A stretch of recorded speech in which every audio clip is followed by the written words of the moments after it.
శ్రీశైలం దేవస్థానం ధర్మకర్తల మండలి 4వ సమావేశంలో మొత్తం 42 అంశాలు చర్చించారు.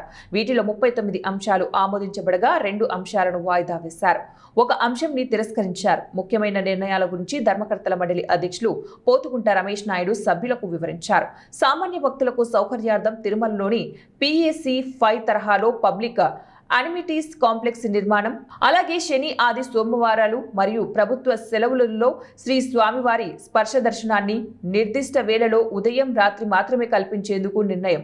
మిగిలిన సమయమంతా కూడా అలంకార దర్శనానికి అవకాశం. శ్రీశైలంలో పర్యాటక రవాణా సౌకర్యాల అభివృద్ధి దృష్ట్యా స్లీప్ లేన్ కార్యకలాపాల మౌలిక సదుపాయాల అభివృద్ధికి గాను ఏరోడ్రమ్ టెర్మినల్ భవన నిర్మాణానికి గాను 1.06 సెంట్ల స్థలం కేటాయించారు.